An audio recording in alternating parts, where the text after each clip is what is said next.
Okay, it's 7 o'clock. And we're here. All right, we're good to go, Anna? Yep, cool. All right, so I'll start off with the statement of acknowledgement. We'd like to acknowledge this land that we meet on today is the traditional lands of the Kaurna people and that we respect their spiritual relationship with their country. We also acknowledge the Kaurna people as the custodians of the Greater Adelaide region and that their cultural and heritage beliefs are still as important to the living Kaurna people today. Okay, start off with a roll call. So we've got one apology today, which is Ben Watkins, so I'm just going to have to grab a tissue.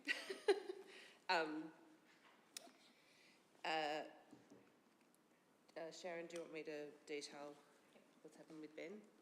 Hang on 2 seconds.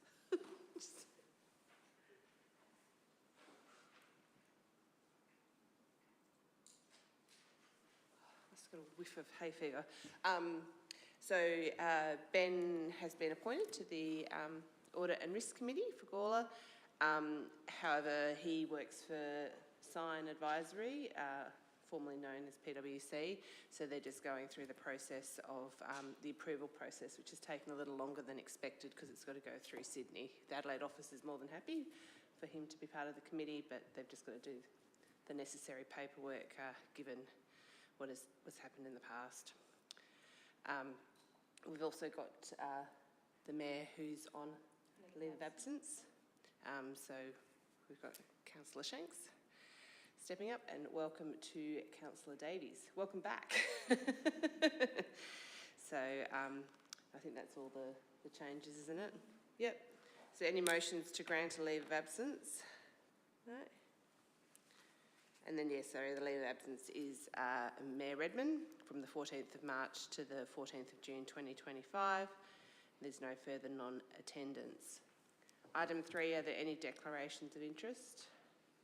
No. And item 4 is business arising from the minutes. Do we have any business arising from the minutes? Okay, so I'll go straight to item 5, which is the decision reports. So we're talking about the draft FY26 budget, and we have an officer's recommendation that the Audit and Risk Committee recommends to Council that the draft FY26 budget set out in the financial statements contained in Attachment 1 be endorsed in principle for the purpose of a community engagement of the draft FY26 annual business plan and budget. Do I have someone that wants to comment? Present. Me? Sharon? Yep. Thank you, through the Chair. So just a bit of background information. So obviously this is our first budget that we've presented under the new financial strategy, which is actually set out in the long-term financial plan. So what we've actually done in preparing the plan, the key focus has been on the two key themes being controlling expenditure and basically closing the renewal gap, because until we actually, I suppose, get that structural change in the cost structure of the organisation and start addressing that renewal backlog, the move to a sustainable operating surplus going forward is probably going to be a long time in coming. So they were the two key focuses, and that was actually the key messaging that was actually provided to the leadership team and the staff preparing the budget. So that was the key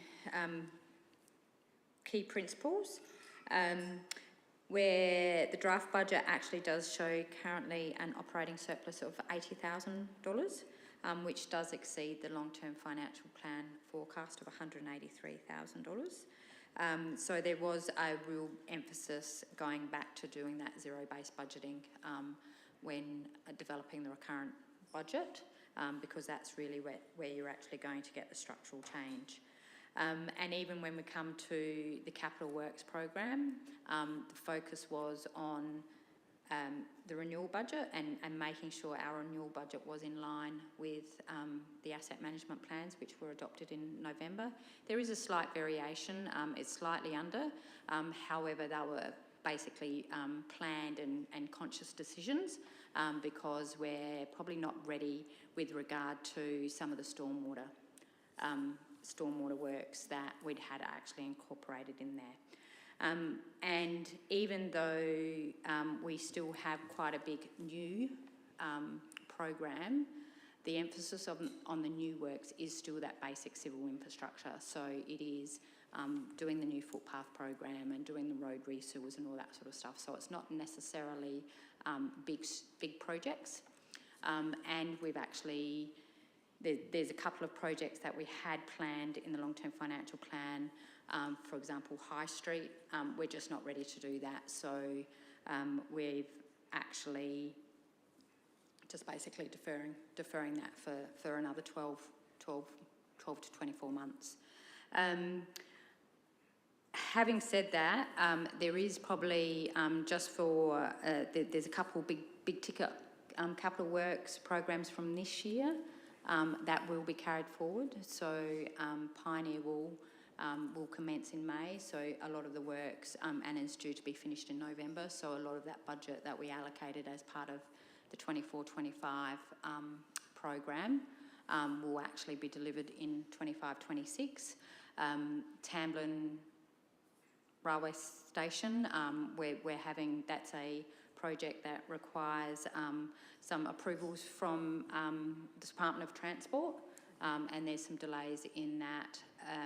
And then there was a recent council decision to defer some 12th Street pending a bluestone curb policy as well. So within the 24-25 program, we had 12th Street that had some bluestone, and given the position on that policy, we've also deferred some of the curbing works that we had planned in from a renewal perspective, just to make sure that we're actually consistent across the town. So I think around about, so that probably equates to around about $5 million that we will carry forward. However, that shouldn't actually impact, due to the nature of the works, it shouldn't necessarily impact on creating a carry forward for 25-26 because of the type of the program that we're actually developing. So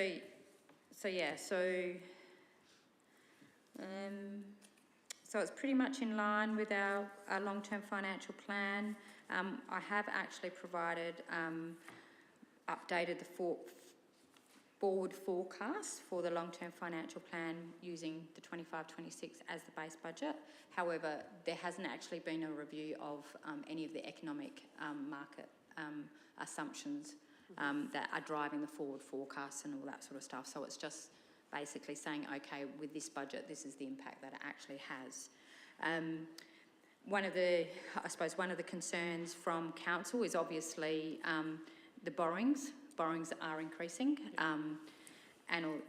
however, borrowings will be higher in 25-26, but our base position, because we're actually deferring $5 million of the capital works program for this year, we're actually also deferring that borrowings as well. So it's just realistically a pushing out of a cash flow perspective. The upper limit of the borrowings within the long-term financial plan isn't increasing. It's just I suppose moving out a year. And I will have to say is to sit there and say, based on the extent of new works, new and upgrade capital projects that are actually forecast in the long-term financial plan. So there's around about $37 million forecast. However, the borrowings is actually only around about $7 million. So we're generating enough cash within the business to actually self-fund some of those. So we're not actually over-borrowing, even though we're still having a peak from that perspective.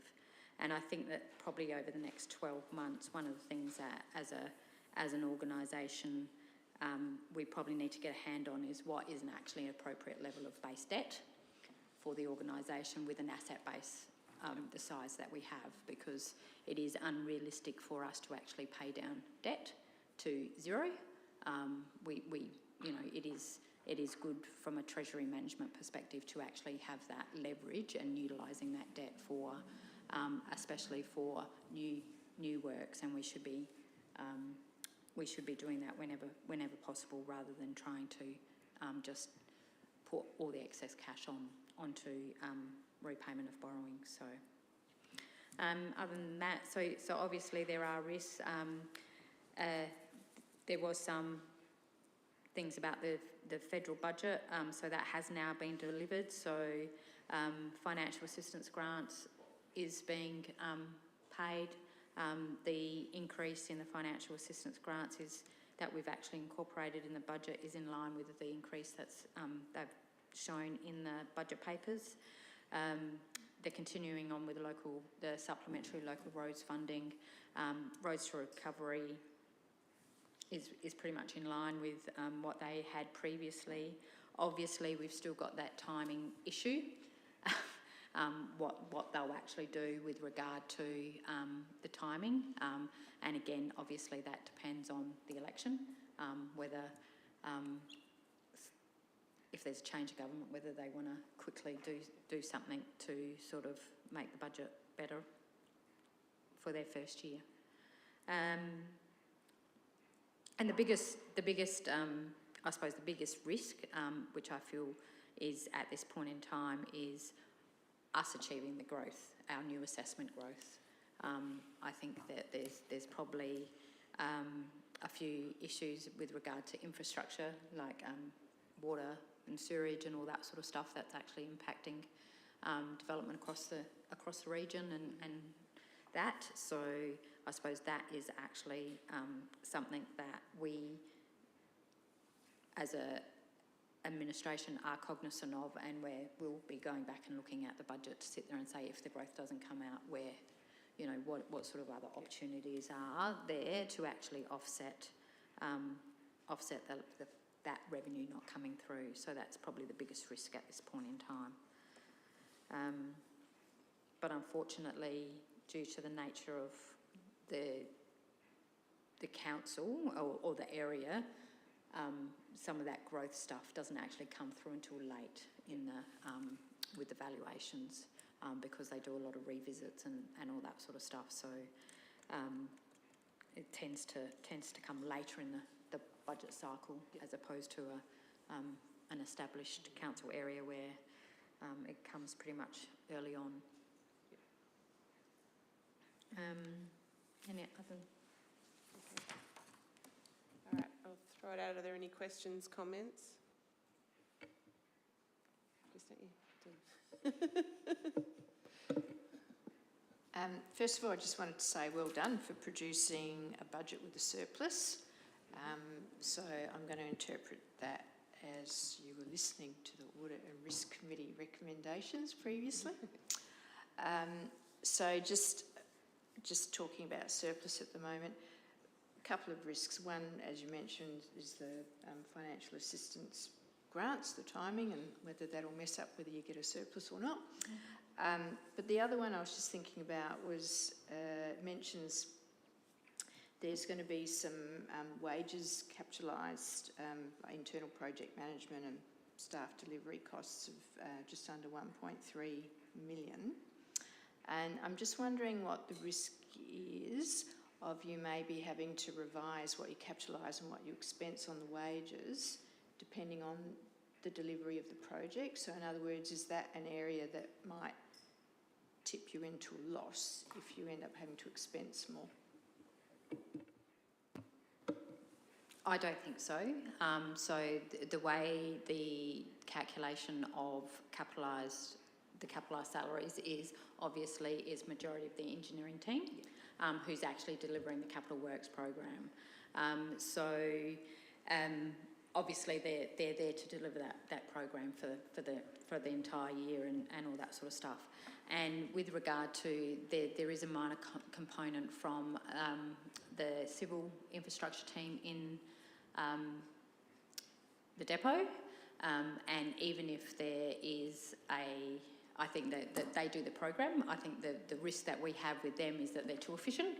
However, we've got the opportunity there then to actually just basically do more, so we will potentially bring forward some additional work, and just accelerate that new footpath program and over-deliver from that perspective as well. Yeah. So, I don't think it is a big risk from that perspective as well, because the staff that are involved in the capital works program is fully capital. Yeah. Okay.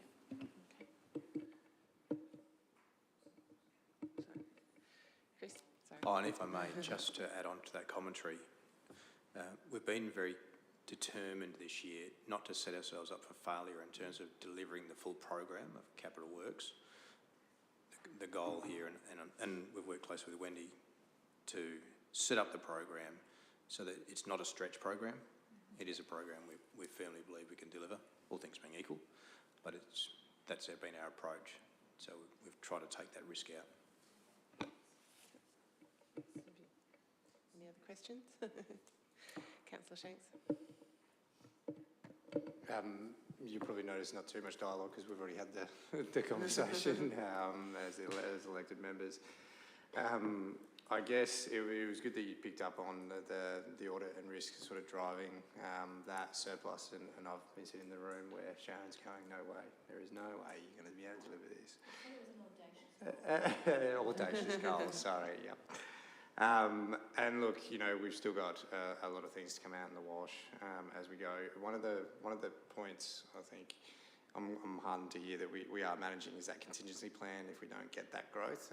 I've seen so many times where we plan for a growth and we put on staff and we're ready, and the growth doesn't come. And you're just constantly building this machine.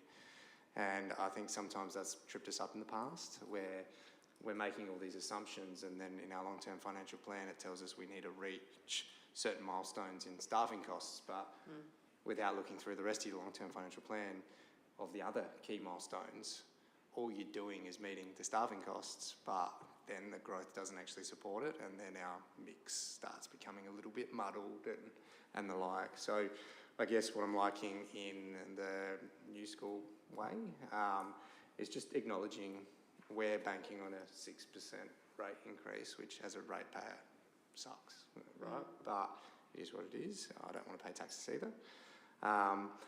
But then the 2% on top of that as well is our revenue stream. What do we do if that 2% is actually only 1%? And we need to be thinking about these things. Which again, I'm heartened to see us having those conversations more consistently. And then some of the capital works that have been pushed over, I think we are starting to have the right conversations in regards to some of these projects as well. We're not saying, we're going to deliver these in 12 months, because a 12-month period from July 1 to June 30, it'll be delivered. As someone that delivers projects, full well it's not going to happen. And then in the last quarter, there's all this mad adjustment because ultimately it happened the way that you knew it was going to happen. I'm heartened to see the surplus, and I'm really keen on understanding where our operational savings were with the zero-based budgeting. I sent through an email last night doing my reading to Sharon to say, hey, can we actually see that in real practice? Because I think elected members need to be armed with that sort of information, because some of the dialogue can be, SCOSA came out and said, you're sustainable in the future if you just increase rates, is some of the dialogue. It's not accurate. But we want to be able to fill that void with, actually 6% rate increase is sort of on par of where we always said we're going to be, and we've managed to maintain that while saving over here as well. So I'm looking forward to that piece flowing through as well. But obviously we're in our infancy of our budget, as we know. But I think overall the process is being more understood throughout the elected membership, obviously relying on the conversations we have at this committee too. Yeah, thank you. Councillor Davies. Yeah, I think, it is something that in terms of reaching the community about how we're reacting to a SCOSA and all that sort of thing, I think yeah, I think there was an initial reaction from a few of sort of the, oh, well, yeah, you're just raising the rates to fix it. And, you know, it's hard to understand all the inner workings. I mean, there's another response which makes things even worse, which is we're not just raising the rates, we're charging you more in parking tickets, but they don't like that one. So, but my question was around just in terms of taking advantage of potential upcoming grants, just noting that the next state election is in March, and we may suddenly find ourselves with a 50-50 grant for a aquatic centre or something. What is our ability to handle things that may come our way? I think it's every situation needs to be analysed as it arises. Obviously, during the election, we'll be having conversations with Liberal, Labor, whoever wants to stand, just in terms of our primary goal will be looking at our current work that's embedded in the long-term financial plan to replace borrowings or council funds with other people's money. So we'll be pushing hard with the parties to take that approach rather than them foisting perhaps a project on us that we hadn't originally intended on doing, because that certainly gets some councils in strife where they just take a shiny project because it sounds good at the time, but hamstrings the community longer term. Having said that, if they come and promise us a new pool, I think it's fair to say, you know, everything's on the table. We would have to assess it, looking at our broad spectrum of our long-term plan. But knowing what I know, or what we know, I don't believe there's going to be a lot of rivers of gold that come out of the next election, particularly in our electorates, because we are a safe seat. It's the one time in the world you don't want to be a safe seat, because that doesn't tend to generate many funds.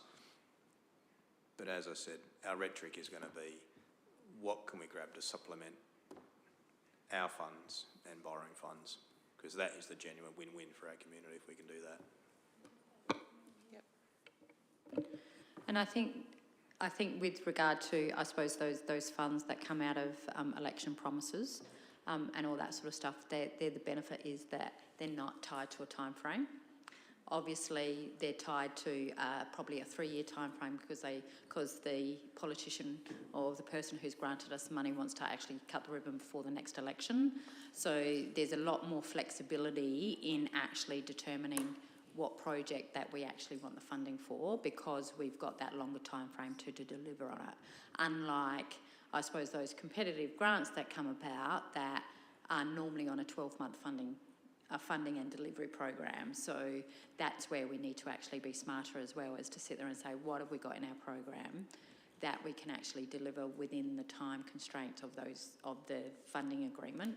Whereas I think even with state and federal election promises and money coming our way, you've got that greater flexibility. So I don't necessarily think it will be that bigger impact, as long as we do stick to this is the project that we want, because this was actually what we wanted to do in the next 2 or 3 years within the long-term financial plan. Or even if we do pick something that was in year 8 or year 9, what are we actually pushing back? That's the discipline that's really needs to be kept within, I suppose, within us as an executive team, but also as the council chamber as well, and effectively communicating that to the community, to sit there and say, this is the reason why we've pushed back something as well. So when those decisions and hopefully over the next election cycle we are in a position to actually have to make those decisions and make those communications to the community to say, actually, the opportunity was too good to pass up, and it's not actually having an impact on you financially as a community from that perspective, because we're still delivering some of our projects. Yep. Okay, so Just building on that, I think a good example of that is the Greater Adelaide Regional Plan and the Southern Sporting Precinct, how it's linked into that parklands. Because we have a more robust long-term financial plan, and when we actually plan for something like that, over prioritising it over a similar sporting precinct and the like, we have Essex Park Master Plan, we have Elliot Goodger Master Plan, all those strategic documents that we've been working pretty hard on over the last few years. To come in and say, oh, this one's now going to slingshot in front of it, actually I think gives a good, strong point for this council to turn around and say, look, actually, we understand you guys are doing this and we're all for it and whatever else. However, that doesn't change our priorities and what we've invested in over here. So we need to sell our domino effect. You need to understand what this does to us and our long-term goals. Because we were heading this way, you're trying to point us this way. What can we do to work together so we get the most out of these opportunities? Because yes, we don't want to lose it, but we also don't want to put all our eggs in one basket as well, because that's not what we strategically plan to do. It's a different conversation if we had earmarked the Southern Sporting Precinct, the $50+ million to deliver in the next few years. That's a different conversation. But unfortunately, our financials never positioned us in that area. Yep. And I think that's weirdly a good message to be able to send the government, to say, all good, we are backing you financially though, here's our books. So you want it, we can help deliver it, in-kind support and whatever else, but our money's tied up actually for the next 10 years, unless you want to give us more. And I think that's the message, and I think that's the ability to be able to show in real terms where we are, and that's certainly something Chris and I are really keen to work together on in meetings and conversations with unique champions, your Peter Malanas, and say, all good, let's go, but we've got empty pockets, and here's why. Thank you. Christine? Just thinking about debt now. So obviously the 10-year plan is showing some increase in debt, but I know a bit of an improvement in the net financial liabilities ratio, so that's great. So just wondering, what's our debt facility limit now, and if it's not enough for the projections, are we confident that we'll be able to get more debt from Finance Authority? Our current, through the Chair, our current debt facility is sufficient to meet the projections in the long-term financial plan. So obviously, if we deliver on the plan, we should be okay. I suppose the question then comes is, depending on what comes forward through over the next couple of years with the election, and if there is any carrying forward, what that impact is. Again, obviously there are covenants around the facility, and the position is from LGFA is that if we plan to do something that's outside our long-term financial plan, they have to approve it. So there is still those checks and balances. We can't make, I suppose, decisions outside the plan without actually having that check. And if we demonstrate that we are delivering and doing things that are actually getting us back into an operating surplus position and sustaining that into an operating surplus position, but also, I suppose, that cash positive position from our operations, which is the critical thing. You know, we can have an operating surplus number on the P&L, but critically it is actually that cash, you know, cash is still king. So it is making sure that we're getting that cash from our operations to fund our renewal program, and then also potentially fund, which is what the long-term financial plan is saying, is funding some of that debt repayment. So then when we're actually having enough cash from operations, we can come back to that decision about what's our base level of debt, and then potentially we can convert that to traditional debt, because we'll have the cash reserves to actually be able to service the repayment of that debt as well, and then just supplement construction, I suppose those construction phases with CAD facilities and converting it to those traditional debts. But we just, over the first 5 years, we have to actually get our position ourselves into that position that we're generating enough cash from other operations, which is the challenge. And that's going to come from obviously looking at that recurrent budget and doing those structural changes and getting those efficiencies and those cost savings in that first few years of, if we don't achieve that, we'll be having a different conversation.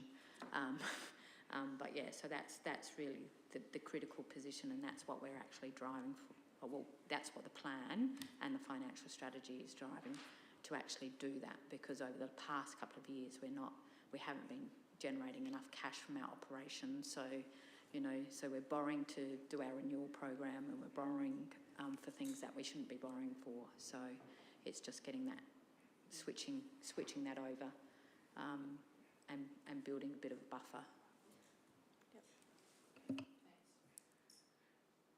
there any other questions, Councillor Davies? Yeah, just around the projects to be carried forward, was there anything to do with that tennis courts upgrade that was going to be carried forward, or is that all in the next budget? With the tennis court redevelopment, there was only a minor component which related to design, and I'm pretty sure that was only like $50,000 or something like that, so it was very minor. Of that project, majority of it was always planned to be delivered in the 25-26, because it was always that grant funded dependency. So so if there is going to be anything, it's going to be very minor. Any other questions? I suppose a question I had, and it's been mentioned in the conversation, that the short-term sort of cash flows are very, very tight, and we've said the word discipline a lot. We've got a way forward, but there's going to be a lot of discipline involved to keeping to it. I suppose the question is sort of to Chris, what are you planning on doing? This is your first budget. What are you going to implement to make sure the council has that discipline, and that people are, mindful that, that there is a budget to stick to, but they're not, and you mentioned with the capital works, they're not a stretch goal, but, how are we keeping this realistic? Certainly, thank you for that. It's a good question. The approach I'm taking is nothing revolutionary, but what you'll find in the office is that probably daily we're having a conversation about rationalisation of our expenditure. Every exec meeting there's a conversation about what are the savings opportunities. Now, I'm not necessarily going to share this broadly, but even before we get to the 1st of July, I've already had conversations internally where I think I've already got a lineup of savings in the order of at least $150,000, which I believe I can start to generate going on forward from 1 July. Yep. And that's over and above what you see in the budget before you. Because the way I've been talking to the council and the community is, this is a 2-stage process. This first stage was getting our budgeting processes right, and we've managed to pull some efficiencies out, or some inefficiencies out of the system, and achieve our 3.5% savings. Yep. Going forward, the next step is the stage 2, where we actually look at what I'm calling structural changes to the budget, where we do need to actually look at our operating costs and actually cutting that cost. Whatever ways and means that happens, we'll discover along the way. So that will happen with a vengeance come 1 July. But it's just regular conversations, regular monitoring. No surprises rule. It's come through really clear from the council that there will be ups and downs and things that happen during the year, but it's about transparency always. Yep. So I hope that gives some insight. Yeah. No, it's just getting that confidence, because we have had sort of targets in the past, and then a lot of work has been done. I think for this budget, I'm sort of confident with the underlying data because of, Wendy's asset management plans, and, the numbers have been been considered a lot, and, you know, we're familiar with them, there's no sort of surprises, so, you know, it makes sense to me. Do you want to say something, Sharon?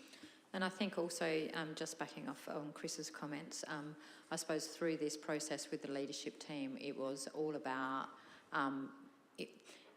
to achieve this, we actually have to have that cultural change, in that sense of saying that you, as a leadership team, you are actually accountable. It's not just, I suppose it's not just the council's responsibility, and it's just not executive's responsibility, it's actually the leadership team as well, that next level down, and it is that them having, building that culture that they actually understand how their numbers are driven, what they get, not relying on the finance team from telling them where, you know, you've got savings and all that sort of stuff. They should be able to generate that and give that up and know their numbers and what's driving their numbers and what's going to come, I suppose, that's going to cause a negative impact, and whether they can actually find that the positive offset from that. So rather than just sort of shuffling money around, it's really understanding that business, and also understanding that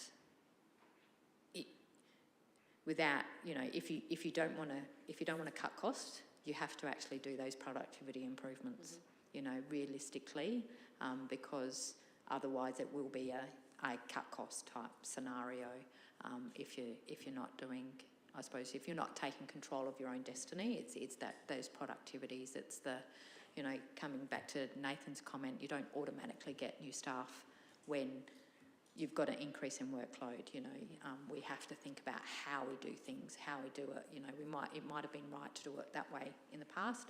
How do we do it in the future? So it's a lot of those conversations that have also been happening during this process, and I know that from Erin and the finance team, when they have their monthly budget meetings, that messaging will continue on through the year as well. So, yep. I suppose my last comment, probably to the elected members that are here, is you know, we've got a path forward, and we've got it was a 6% increase in rates, which is consistent with the local government, kind of recommendation, the benchmarks. Is council on board to, you know, endorse the rate rises? Because we did have that, was it 2 years ago, when the Audit and Risk Committee recommended a certain increase in rates in order to support the budget, but then the council elected members said, you know, no. And I mean, that's where the gap sort of started. Do you have confidence that the council is going to support this going forward? Look, I'm always cognizant of talking on behalf of my colleagues, but what I can tell you on a personal level is, as one that turned around and said, no, we're not just going to raise the rates at this, and here's a superficial saving that we're going to do. And I know there was a bit of back and forth with the audit committee of the time, and again, no offence was ever meant to go to the audit committee, but what that did was turn around and say, look, we understand the rates need to be increased, but we need to be crystal clear where this money is going year by year. You need to get to the wire. Yep. You get those figures. And that is what we're seeing, and that is providing confidence to people like myself that will come in and can explain a 6% increase now. Yep. Because I've always wanted to.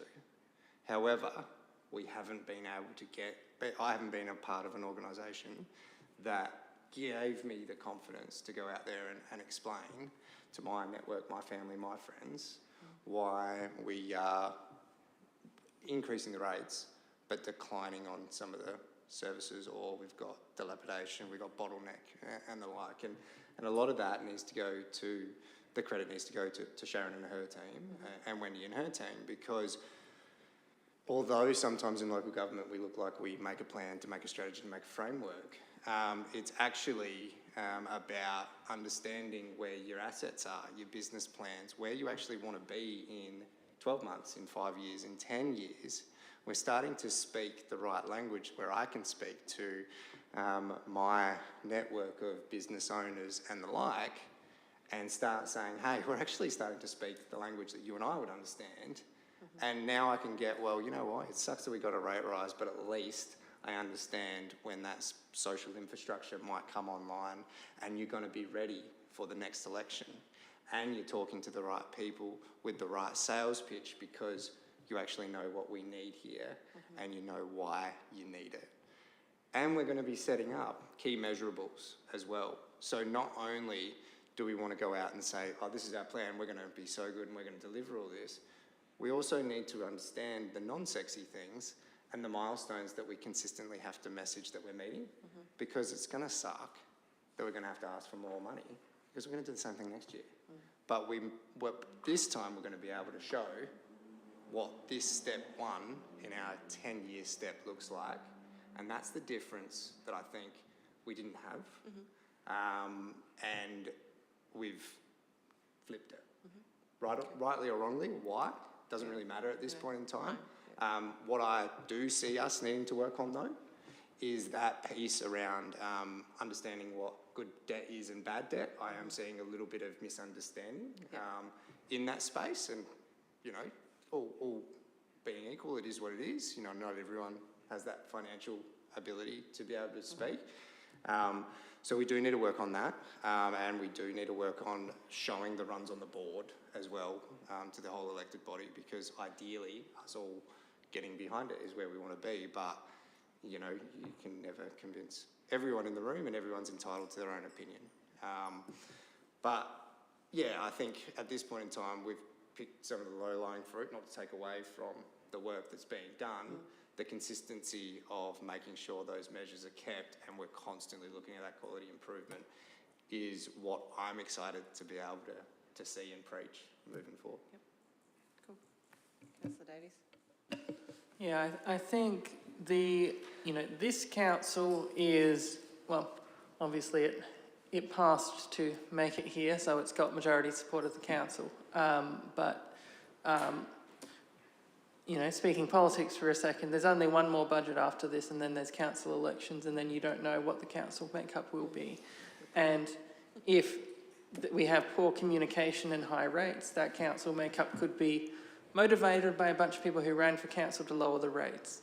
And so, the communication around the wins that we are getting in savings and the things we are accomplishing and all that needs to be clear so that, elected members can give it to the community, so that elected members can understand it, but also so that it's future-proofed of not just, convincing this council chamber is only useful for another 12 months or so. And after that long-term financial plan that requires 10 years of discipline is going to require, 3 council chambers of discipline, which means that we have to get the messaging and the communication to the community across to make sure we're not just yo-yoing backwards and forwards. So that would be my comment. Yep, thank you. All right, are there any other questions, comments? No, we're all good. So we've got an officer's recommendation that's up on the screen to recommend to council the draft FY26 budget. In attachment 1 is endorsed in principle for the purpose of community engagement and the FY26 annual business plan and budget. Do I have a mover? Christine, do I have a seconder? Yeah, I'll second. Not to take away. All in favour? Carried unanimously.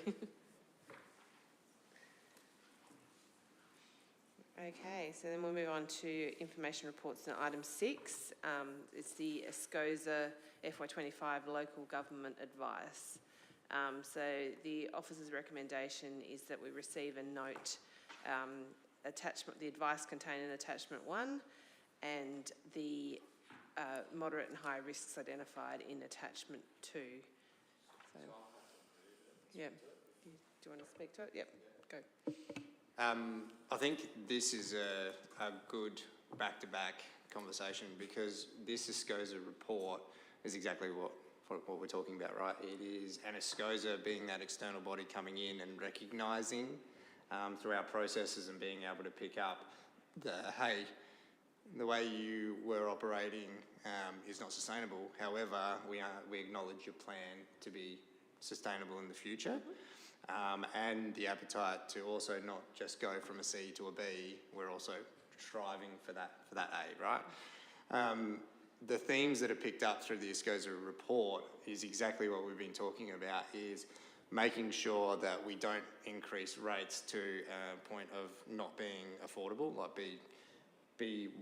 like have a rate that's warranted, albeit not liked, but warranted. Be transparent in your reporting, be consistent in your reporting. All these themes, I've not sat on this committee for too long, but heard committee members talk to over the years many, many times. And these are the themes that ASCOSA as the external mimic. These are the themes that elected members have come in and said, maybe using slightly different language, but striving for it. And we are setting up processes throughout our strategic documents, throughout our plans, to say this is how we're going to operate, and ASCOSA are actually acknowledging that.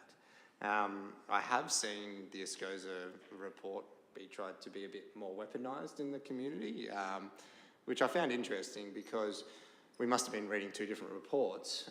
We always knew that the ASCOSA review was going to go, hey, you guys in modern day, if you keep on operating like this, it's not sustainable.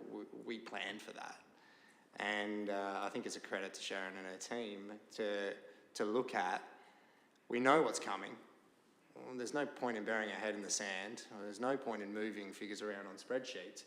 But what we are going to focus on is making sure that we deliver a business strategy. We deliver business strategies on how we're actually going to get out of it. And I've been calling it trade our way out for the last couple of years, but asset management plans were a big part of what ASCOSA really respected. And again, credit to Wendy and her team about that, because how can you have hundreds of millions of dollars of assets and not understand how we're going to manage them year by year?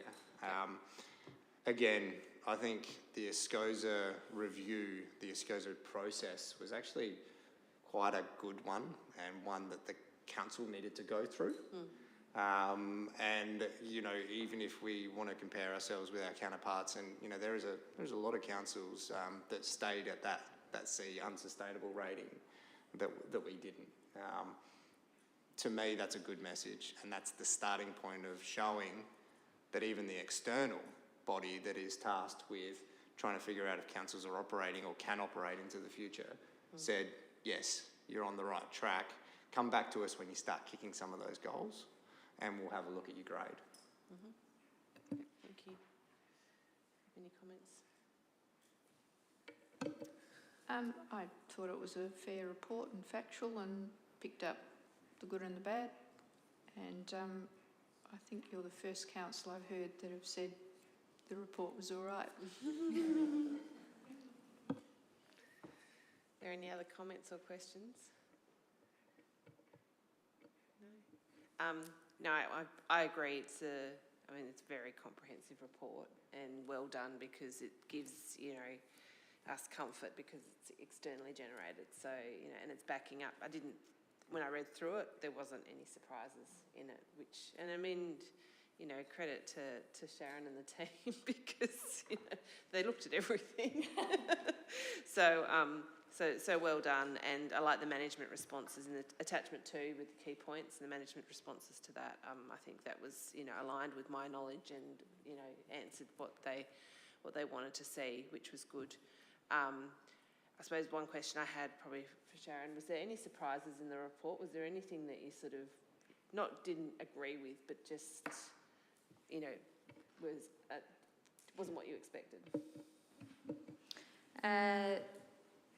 In the looking forward stuff, Yeah. there wasn't anything that I didn't disagree with. I think that they were pretty much on point. Yep. I probably would sit there and question some of, but again, it's the information that they were using, and all that sort of stuff. Some of the question on whether the council was actually in a sustainable position prior to in the last council term. Realistically, I think that that's probably not the case, but again, they were using published audited information and from that perspective as well. So I think it is true what their comments about, even though we were reporting that we were renewing our assets, it was questionable whether we were actually achieving what we said that we were achieving, given that we had such a low level of investment in our assets, you know. So we set the bar low. So if we didn't achieve it, there was something wrong. But again, that was also reflected in the sense that we've actually got a backlog now. So I think that I was very happy with the report. I think it probably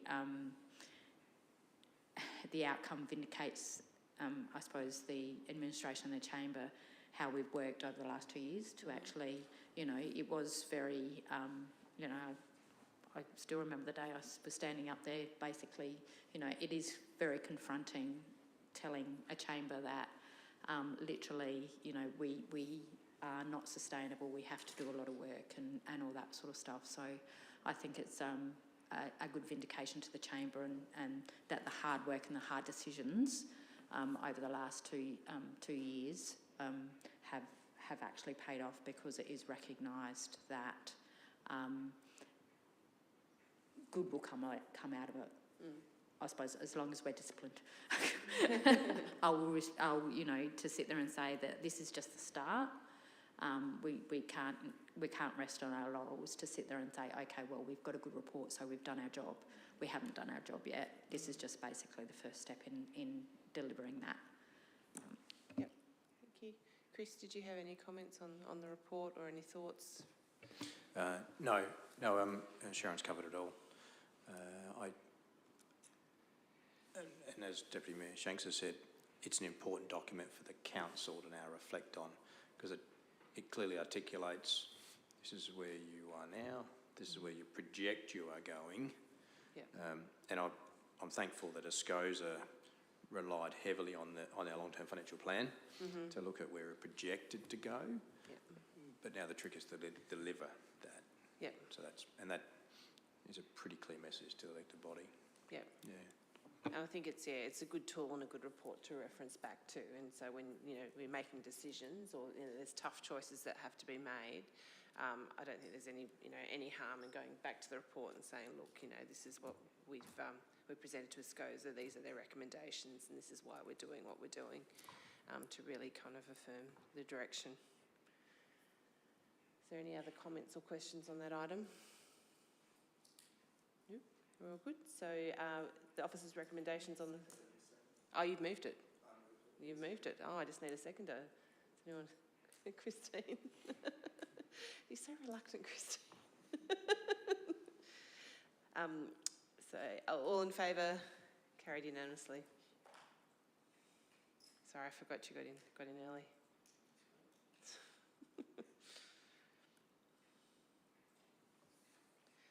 All right, so item 7 was items listed for discussion, which there are none.